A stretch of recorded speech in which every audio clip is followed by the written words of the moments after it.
Petite présentation de la presse Francfort Arsenal X10. Là, cette machine est équipée avec une conversion en 223. Donc avec différents outils dessus. L'avantage d'avoir 10 postes, c'est qu'il permet d'installer des outils en progression par rapport à certains calibres qui peuvent être un petit peu difficiles. Le 223 n'est pas forcément un calibre simple. Donc vu qu'on a 10 postes, moi j'en ai profité pour installer donc un désamorceur de chez Lee, qui est un désamorceur qui va commencer en fait dans sa position à recalibrer une partie de l'étui. J'ai installé ici cet outil qui permet, quand j'ai des étuis longs que j'ai identifiés, c'est-à-dire que quand je vais moi mettre mes étuis propres dans la machine, je fais un espèce de pré-tri. Si j'ai les étuis longs, à chaque fois, je vais pouvoir en fait venir ici enlever mon petit copeau. J'ai un deuxième désamorceur sur lequel j'ai enlevé effectivement l'aiguille, qui est un désamorceur Dillon, qui lui va aller jusqu'en bas de l'étui pour finir de recalibrer l'étui correctement. J'ai après ici, je vais reformer mon collet. C'est-à-dire, je vais vraiment, si j'ai une petite ovalité, etc., je vais vraiment venir le retravailler. Dessous, on va amorcer. Et en suivant le poste suivant, on va mettre la poudre. J'ai ensuite un témoin de poudre. Bon, j'ai désactivé la cellule. Moi, j'ai la petite tige qui monte, ça me permet de visualiser, voilà. Après, j'ai un distributeur d'ogive.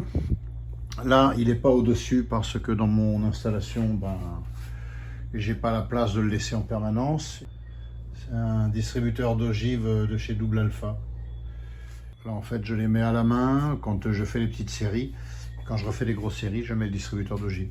Après, j'ai le siégeur, en fait, et je finis par le sertisseur. Cette machine est montée sur des roulements. Tout est sur roulement. Tout est sur roulement. Ici, on a un énorme roulement en fait sur le shell holder. Ça bouge pas. On n'a pas le jeu critique qu'on va trouver sur les presses Dillon, hein, où on va avoir ici toujours un petit jeu. Ça, c'est sur la 1050. Là, on va le retrouver sur la 750. On va toujours avoir ces petits jeux là très désagréables. Là, on l'a pas. On a quelque chose de très très propre. On a ces pièces là avec un petit ressort qui vont vous permettre de sortir l'étui si on a un incident quelconque, mais qui vont le maintenir très très bien dans le shell holder. Le distributeur d'étui, il est juste formidable. Il se bloque pas, contrairement, encore une fois, excusez-moi de le décrier, mais contrairement au Dillon. Alors celui-là, il se bloque un petit peu moins avec le disque double alpha, mais enfin bon. Parfois, ça se bloque. Là, jamais. Quand ça se bloque, il va se débrouiller tout seul et il va débloquer la situation. C'est vraiment juste formidable. Que dire du distributeur de poudre micrométrique avec donc sa graduation micrométrique ici et ce balancier qui est très ingénieux en fait, qui va faire que quelle que soit l'énergie qui aura été dépensée ici sur le bras de levier, en fait, vous aurez toujours une fin de course optimum avec le distributeur de poudre et il ira chercher la bonne et juste quantité qui a été calibrée au départ. On va faire une petite démonstration du rechargement du 223. Et ici donc le distributeur que j'ai mis en route tranquillement. Jusqu'à présent, je n'ai jamais eu aucun étui à l'envers. Voilà, il a bloqué un petit peu, hop, il a fait son petit travail et il s'est débloqué. Ça, c'est fantastique.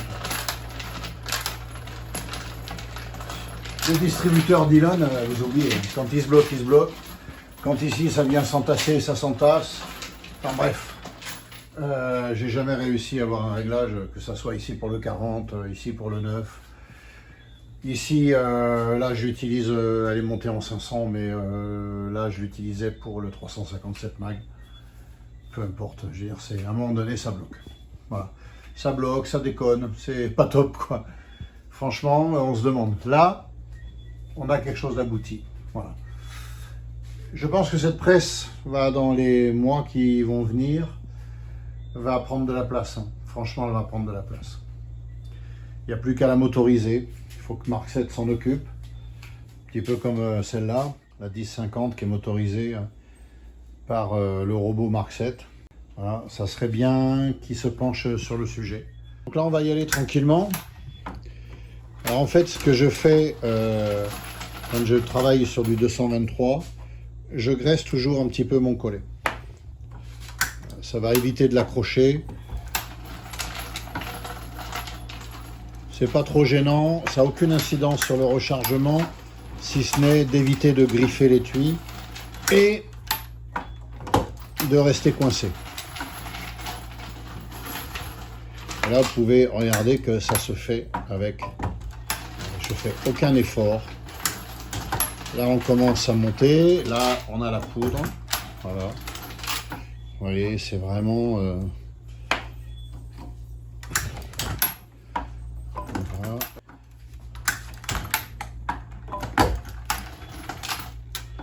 Là, ici, on est venu mettre l'ogive. Voilà, elle est descendue toute seule. Voilà, vous pouvez voir que c'est vraiment très souple. Donc, je graisse tous les 2 ou 3. Voilà. Et là, on est parti. On est vraiment en production. C'est vraiment très très efficace. Voilà, donc on va arrêter.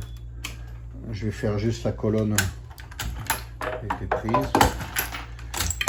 Voilà, et là on peut constater tout de suite le travail. Ici, voilà. On n'a absolument rien à dire. Hein. C'est juste formidable.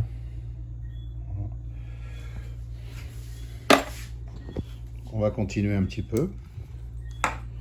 Je fais tout d'une main, hein. D'accord?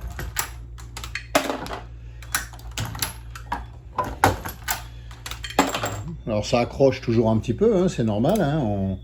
On a un étui bouteille hein, qui est, mais bon, rien à dire. Hein.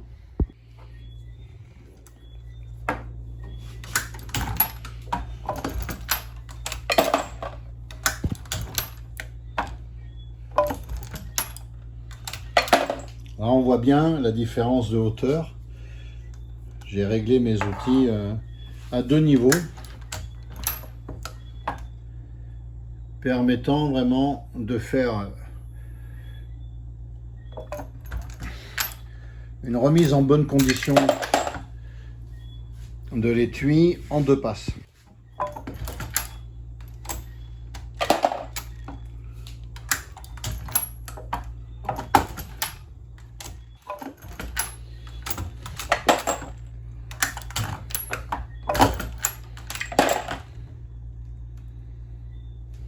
C'est vraiment...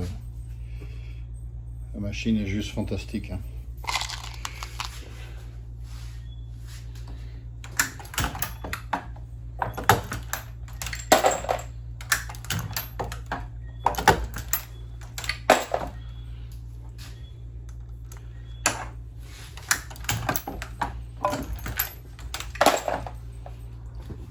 Voilà donc une petite présentation vite fait de la Francfort.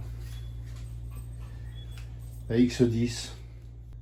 Moi, cette presse a pour but d'utiliser que 2 conversions, donc en 223. Et ici, celle qui est en préparation en 300 blackout, puisque j'utiliserai exactement le même shell holder. Voilà, j'ai des presses pour les autres calibres. Mais ma prochaine presse, pour le 45 par exemple, le 308, c'est-à-dire en montée en large pistol ou large rifle, ça sera une autre Francfort. Voilà, ça c'est sûr. ça sera plus des Dillon. Que les choses soient claires. Voilà, je pense que je sais de quoi je parle au niveau des presses. On est vraiment, voilà. Hein. Et si je vous dis que ça c'est magnifique, c'est que ça l'est. Voilà les amis. Si vous avez des questions, vous n'hésitez pas. Alors j'ai pas forcément toutes les réponses, mais je peux peut-être vous aider à choisir. D'ailleurs même pour les Dillon, hein, je pense, je peux tout à fait être de bons conseils.